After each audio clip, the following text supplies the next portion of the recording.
wabarakatuh dan bahagia.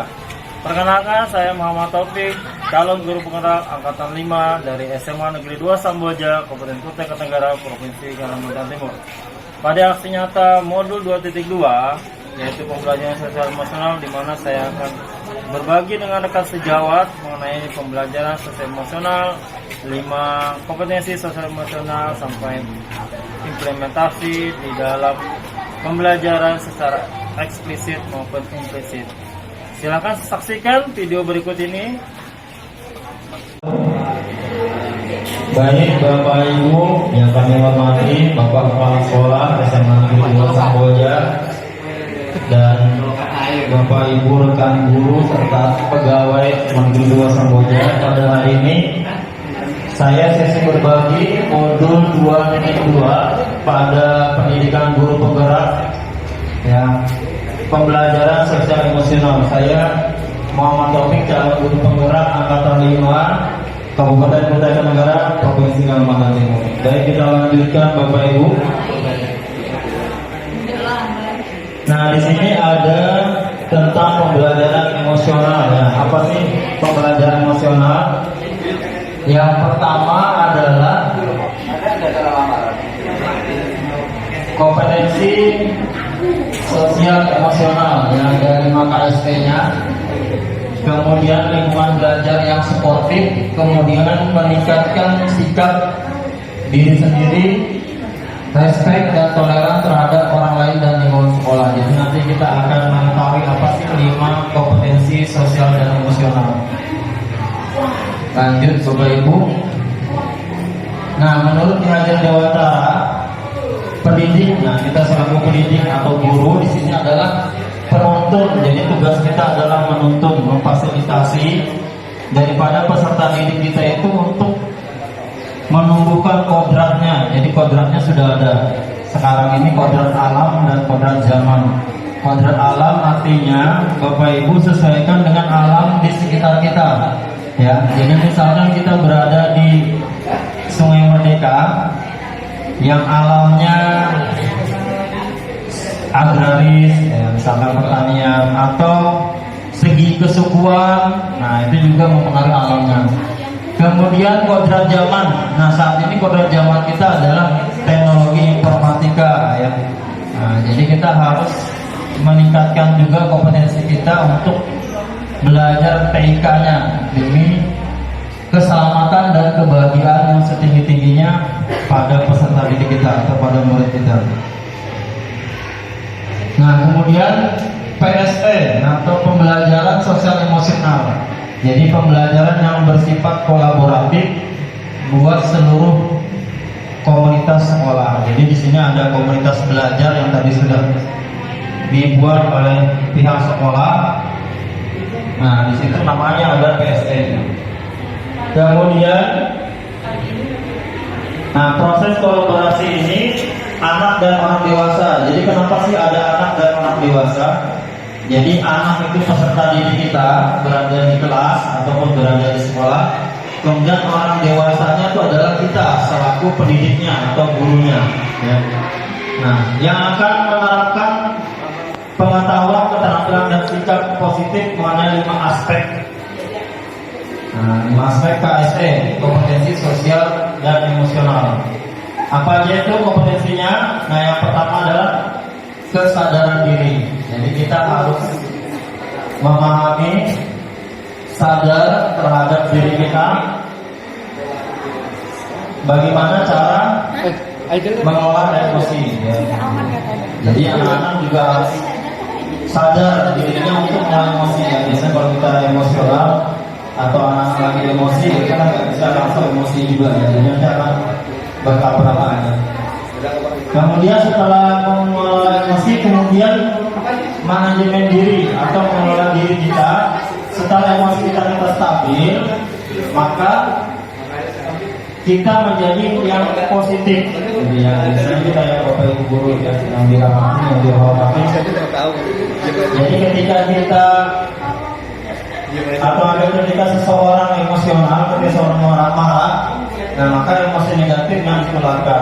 Nah, tapi kalau dia dengan sadar diri bahwa dia akan memarah, kemudian mengontrol emosinya, mengelola emosinya, maka akan yang terjadi adalah emosi positif yang akan terjadi pada dirinya, ya, gitu ya. Begitu juga dengan peserta didik kita atau murid kita, itu jadi manajemen dirinya. Kemudian kesadaran sosial adalah intinya empati. Jadi kita bisa jadi empati kepada peserta didik kita, murid kita. Jadi keterlambatan mereka, gitu ya. Misalkan mereka terlambat, perlu kita tanyakan dulu apa alasannya. Ya, jadi bisa jadi alasannya kita membantu orang tua atau belum ada transportasi dan sebagainya, itu bisa menjadi kita menunjukkan empati terhadap peserta didik kita. Itu termasuk salah satunya namanya kesadaran sosial, kompetensi kita ya. Bahkan kompetensi anak-anak juga perlu juga kesadaran sosialnya. Kemudian keterampilan berrelasi itu hubungan yang positif ya. Jadi alhamdulillah kita berada di dalam berkomunikasi positif ya. Kemudian kita berkolaborasi secara positif, itu termasuk keterampilan berrelasi. Begitu juga dengan para murid kita, para peserta didik kita ketika dalam berdiskusi kelompok. Nah, jadi Bapak Ibu sering-seringlah berdiskusi kelompok peserta didik kita dalam proses pembelajaran. Karena itu merupakan kompetensi berrelasinya, ya, keterampilan berrelasinya. Kemudian pengambilan keputusan yang bertanggung jawab. Jadi kita selaku orang dewasa sudah mengambil keputusan yang bertanggung jawab ketika kita menjadi guru, ya kita sesuai dengan tanggung jawab kita. Kemudian ketika murid melakukan sebuah proyek atau melakukan sebuah tugas, maka itu juga tanggung jawab mereka yang harus mereka kerjakan. Ya. Kita lanjutkan. Nah, di sini ada berdasarkan mindfulness yang kesadaran penuh. Jadi sebelum mulai pembelajaran bisa dilakukan dulu para murid kita untuk sadar seutuhnya di dalam proses pembelajaran ya. Yang nantinya akan menjadikan, nah jadi kesadaran penuhnya dulu sebagai fondasinya. Kemudian nanti dalam proses pembelajarannya ada 5 KSE-nya.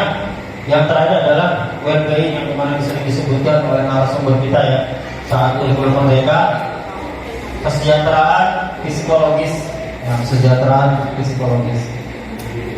Nah, ini tekniknya salah satu yang paling mudah Bapak Ibu yang bisa kita lakukan tanpa peralatan di mana saja. Namanya teknik stop. Jadi kalau kita mau marah, kalau kita emosi kita tidak stabil, maka kita tarik nafas dalam-dalam, kemudian keluarkan secara perlahan. Nah, kalau Bapak Ibu mau praktekkan dalam pembelajaran, sebelum mulai, nah semua murid kita lakukan dulu teknik stop ya. Ya. Jadi tarik nafas dalam, nah kemudian perlahan dikeluarkan ya, jangan terlalu cepat, nanti itu nggak jadi gitu, jangan malah terparah gitu ya. Nah kemudian setelah itu amati di sekitar ya, amati sekitar kita. Alhamdulillah kita bersyukur ya kan, kaki kita, tangan kita, mata kita ya, mulut kita dan seterusnya ya. Dengan sadar kita bahwa kita hadir di kelas atau para murid hadir di kelas itu karena rasa syukurnya, ya karena kesehatannya, kakinya mampu berjalan, tangannya bisa bergerak dan seterusnya, bersyukur. Nah, lalu setelah itu harus proses lanjut ke pembelajarannya Bapak Ibu. Ya, ini insya Allah kalau yang bagian mata pelajaran sosial mungkin insya Allah ini sudah biasa ya. Nah, karena pembelajaran sosial dengan cenderung diskusi. Nah, diskusi itu nanti 5 KSE-nya semuanya ada di situ. Nah, bisa juga kalau mau santai, itu biasanya yang para ahli TIK ya. Nah, para ahli TIK atau guru TIK ataupun yang guru mahir seperti Pak Andes dan seterusnya biasanya nyetel lagu ya, nyetel lagu. Nah, nyetel lagu. Nah, misalkan atau yang biasanya kan yang senang lagu kan nyetel dulu lagu yang hening ya, bukan lagu rock ya. Jadi lagu yang hening yang bernada santai, relax. Nah, itu bisa disetelkan lebih dahulu Bapak Ibu ya. Jadi sebelum mulai pembelajaran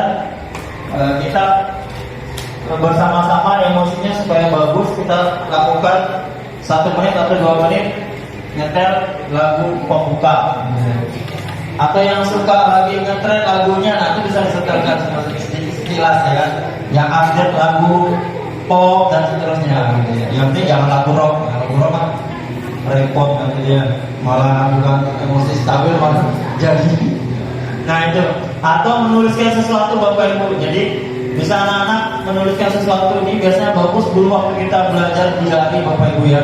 Jadi ternyata kita belajar menulis diari zaman dulu itu sebenarnya bagus kita mengungkapkan emosi kita, emosional kita, menulis peristiwa kapan tersebut. Nah, itu dari itu akan menjadikan kestabilan emosi kita ya. Nah, itu jadi akan stabil emosi kita. Kita nuliskan tiap hari ya. Bahkan itu jadi sejarah buat kita.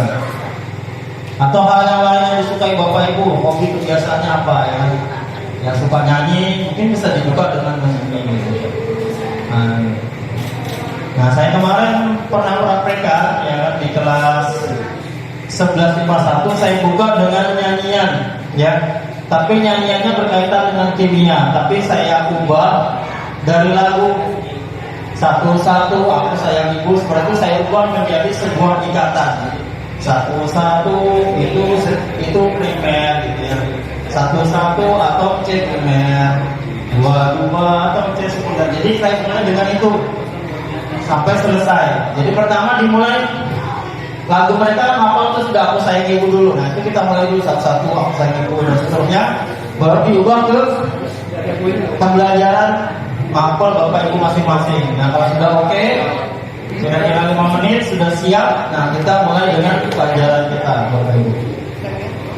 Nah ini menanyakan video. Jadi Bapak Ibu di modul guru penggerak ada videonya, Bapak Ibu bisa dilihat di sini.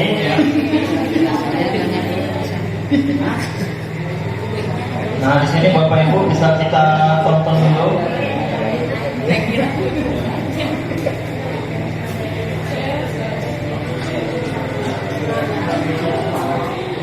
Bapak Ibu guru hebat, dalam video ini Bapak Ibu gurunya akan memahami dalam mengenai hasil nih. emosional berbasis Tuh.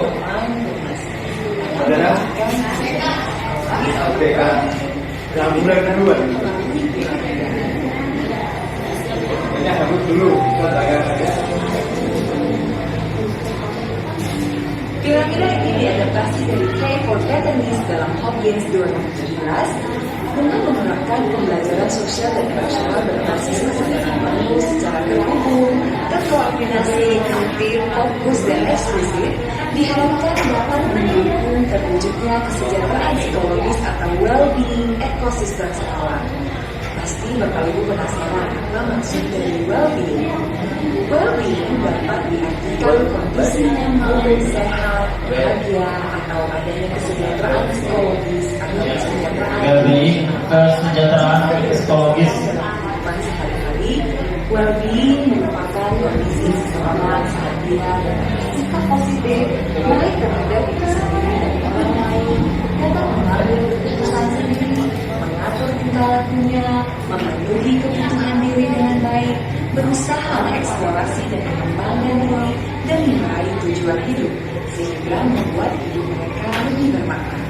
Mengapa well-being itu penting? Menurut studi dari Medtrek dan Nobel tahun 2011, tingkat well-being yang optimum pada murid memungkinkan mereka memiliki kemampuan yang lebih tinggi dalam mencapai prestasi akademik, kesehatan mental dan fisik yang lebih baik, dan memiliki ketangguhan dan resiliensi dalam mengelola stres. Bahkan lebih terlibat dalam perilaku sosial yang bertanggung jawab. Bapak Ibu guru, mari kita refleksikan kembali kondisi pandemi COVID-19 kita. Pandemi COVID-19 merupakan salah satu contoh nyata di mana perlawanan besar terjadi pada kebiasaan kita. Ketangguhan menghadapi perubahan besar yang terjadi secara mendadak sangat diperlukan. Hopkins 2012 mengatakan bahwa latihan kesehatan penuh dapat membangun kepentingan diri sendiri atau self-awareness dengan berbagai situasi yang kompleks dan menantang. Bagaimana cara kita merespon situasi yang kompleks dan menantang merupakan contoh nyata penerapan kesadaran contohnya Bapak Ibu yang misalkan berada di sekolah yang terjadi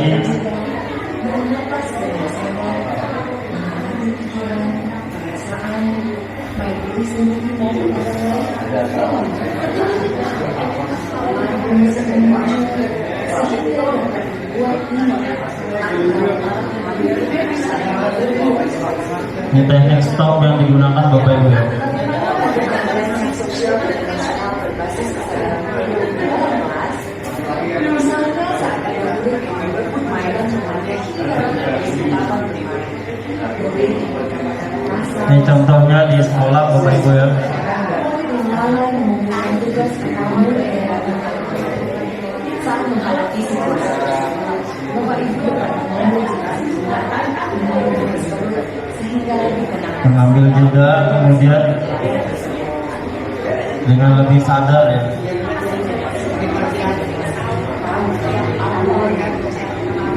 Rasa kasih sayang kita sebagai guru dapat membentuk rasa yang berat. Hal ini dapat menambah potensi rasa aman dan percaya pada para guru dan anak. Selanjutnya, untuk memberikan kesan.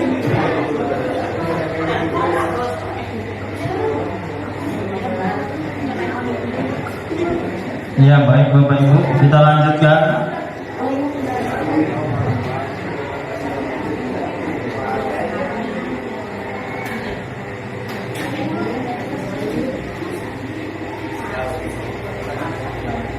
Nah baik Bapak Ibu, implementasi pembelajaran sosial emosional. Proses ini dapat dilakukan.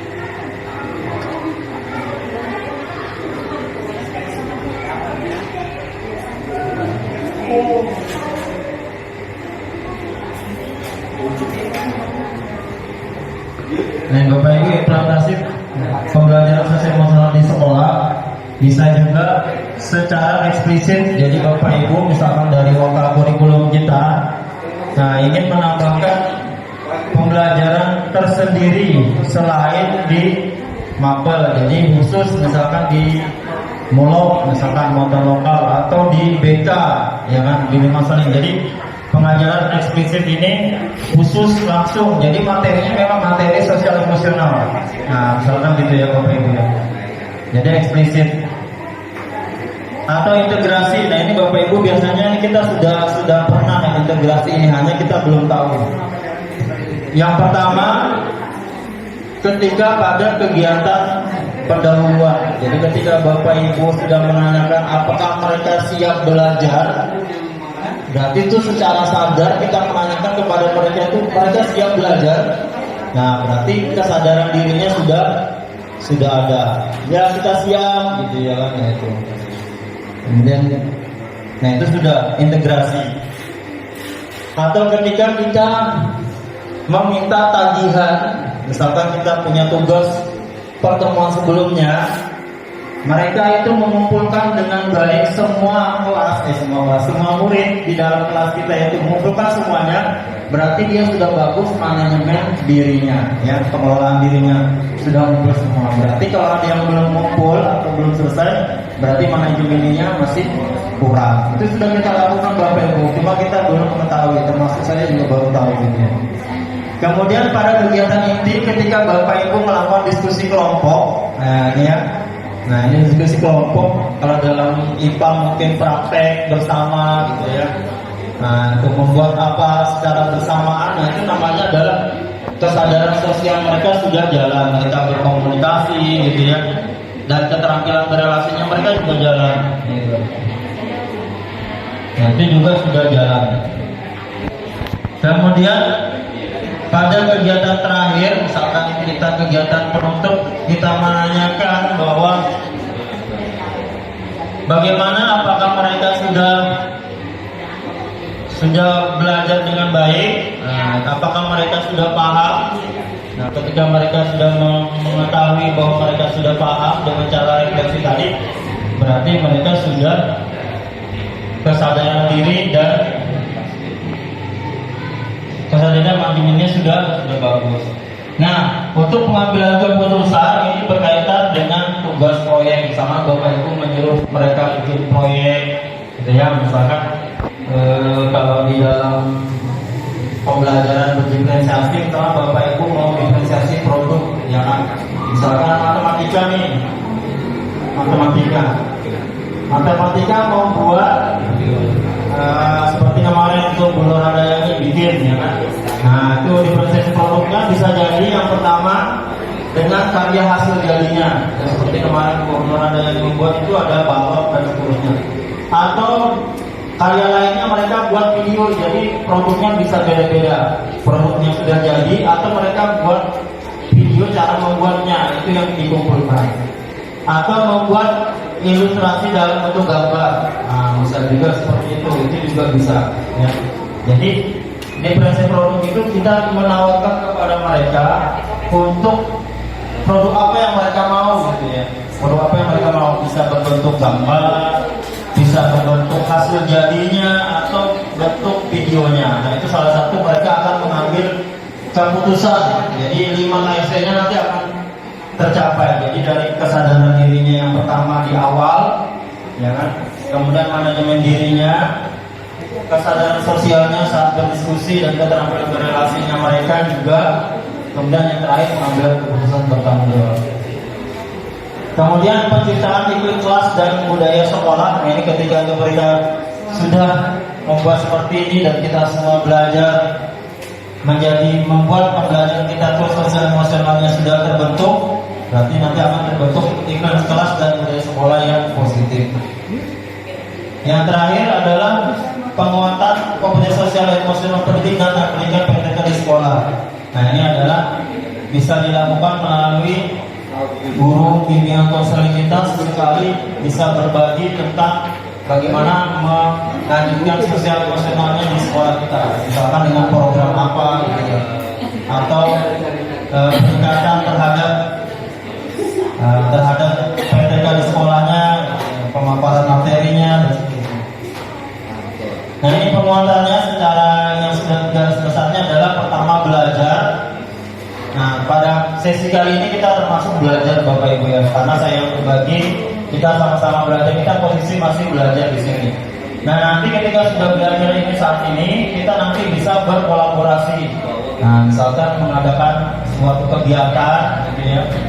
Ya, kalau nggak bisa berkolaborasi dengan rekan sejawat, misalkan belum ada program dari pihak sekolah, kita minimal berkolaborasi dengan murid berada di pembelajaran seperti biasa ya, integrasi dalam waktu tadi ya, seperti mengadakan diskusi kelompok ya kan, penugasan tugas proyek yang harus dikerjakan. Kemudian yang ketiga adalah menjadi teladan. Nah, ini adalah tugas kita, memang seharusnya jadi teladan Bapak Ibu ya. Nah, kemudian ini Bapak Ibu diharapkan umpan balik akan sejawat kita menggunakan kelas poin Bapak Ibu ya. Nah, silakan dituliskan pertama apa pembelajaran diperoleh, kemudian yang kedua berikan pendapat tentang sesi berbagi kali ini ya Bapak Ibu. Saya kirimkan linknya dulu untuk join di kelas poinnya ya.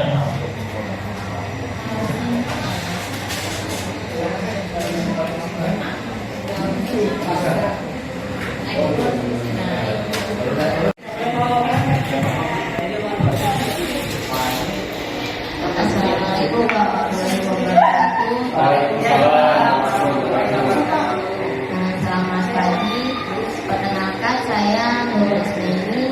Saya di sini sebagai guru dan juga rekan dari Pak Taufik. Saya ingin memberikan sedikit umpan balik dari saya. Pembelajaran yang saya peroleh hari ini yaitu saya bisa belajar bagaimana cara mengelola emosi ketika berhadapan dengan murid. Kemudian saya juga belajar bagaimana cara menilai diri saya sebagai guru dengan tujuan yang positif. Kemudian saya juga belajar bagaimana cara saya untuk mendapatkan ide menarik minat bakat siswa untuk belajar lebih kreatif, semangat dalam menjalani semua pelajaran di setiap hari. Untuk yang kedua, pendapat pada sesi berbagi hari ini dari saya yang saya lihat Pak Taufik cara menyampaikan presentasinya sudah sangat bagus. Kemudian dari cara Pak Taufik menyampaikan presentasi hari ini, saya juga sangat menarik dan memberikan motivasi kepada saya serta memberikan inspirasi juga untuk saya bisa menjadi guru yang lebih baik lagi. Mungkin itu saja dari saya ucapkan terima kasih. Assalamualaikum warahmatullahi wabarakatuh. Terima kasih Bu Ros dari SPD. Kita lanjut ke umpan balik yang kedua, ya, dari perwakilan Bapak Guru. Silakan Bapak. Terima kasih. Assalamualaikum warahmatullahi wabarakatuh. Perkenalkan, nama saya Zulkarnain Ujang, salah satu guru di SMA Negeri 2 Samboja. Jadi saya akan memberikan umpan balik setelah memberikan wawasan dari pemateri yaitu Pak Taufik mengenai kompetensi sosial manusia. Jadi pendapat saya atau pembelajaran yang saya dapat pada hari ini adalah mengenai ada 5 ya, kesadaran diri, bagaimana kita menyadari bahwa mengelola emosi itu sangat penting di dalam kita melakukan interaksi dengan siswa. Jadi jangan sampai kedua-duanya kita emosi. Jadi kalau salah satu emosi, yang satunya harus meredam emosi, apakah itu siswa atau guru itu sendiri. Yang kedua, pembelajaran yang saya dapat pada hari ini adalah mengenai manajemen diri, yaitu menetapkan pencapaian tujuan. Jadi sesuatu yang kita lakukan tentu harus ada tujuan yang harus kita capai. Nah, dan sama halnya dalam hal kita mengajar pada siswa, jadi tujuan itu harus tercapai walaupun mungkin pada hari itu tidak tercapai, tapi mungkin minggu depan bisa kita capai. Kemudian yang ketiga yang saya dapat pada hari ini yaitu mengenai kesadaran sosial. Jadi kita juga punya sebagaimana manusia sebagai makhluk individu, kita juga sebagai makhluk sosial, yang mana kita juga harus mempunyai empati kepada siswa agar supaya apa yang kita lakukan dan apa yang kita lakukan berjalan dengan baik. Kemudian yang keempat yaitu mengenai keterampilan berelasi, yang mana kita juga harus membangun hubungan yang baik terhadap siswa dan bahkan kalau bisa dengan orang tua dan dengan teman-teman sejawat yang lainnya. Dan yang terakhir adalah mengenai pengambilan keputusan yang bertanggung jawab.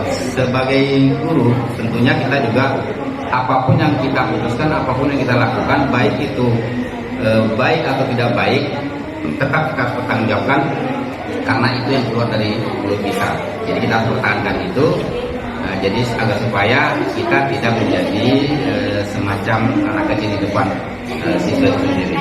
Itu yang pertama. Kemudian yang kedua mengenai pendapat saya tentang hari ini yang telah diberikan, bagus sekali dan masih pemateri telah berbagai macam gaya dan cara memberikan agar supaya kita bagaimana meresap dan mengetahui pembelajaran yang telah diberikan. Dan saya juga berterima kasih kepada pemateri, dan kadang-kadang kita juga merasa sudah bisa, tapi ada hal-hal yang ternyata tersembunyi yang kita dapatkan. Nah, sehari ini kita dapatkan hal-hal yang memang apalagi kurikulum merdeka ini kan, yaitu ada yang mengatakan sedap-sedap susah, tapi kalau kita jalani tentunya akan bisa kita dapatkan dan berjalan dengan baik. Nah, itulah umpan balik dari saya. Pertama, terima kasih atas atensinya. Assalamualaikum warahmatullahi wabarakatuh. Terima kasih Pak Zulkarnain Ujang SPD selaku perwakilan dari Bapak guru-guru. Baik, terima kasih Bapak Ibu guru dan Bapak Kepala Sekolah yang telah memberikan kesempatan dan waktu untuk sesi berbagi pada modul 2 pembelajaran sosial emosional pada pendidikan guru penggerak kali ini. Saya mohon maaf dan apabila ada kesalahan saya ucapkan Terima kasih. Assalamualaikum warahmatullahi wabarakatuh. Demikian tadi aksi nyata dari saya dari modul 2.2 tentang pembelajaran sosial emosional, di mana sesi berbaginya berjalan dengan lancar. Kemudian pendapat dari umpan balik dari rekan sejawat, yaitu alhamdulillah sudah mengenal lebih baik tentang emosi dan mengelola emosi dengan positif, serta sesi berbagi saat ini adalah sangat menarik. Terima kasih. Assalamualaikum warahmatullahi wabarakatuh. Salam dan bahagia.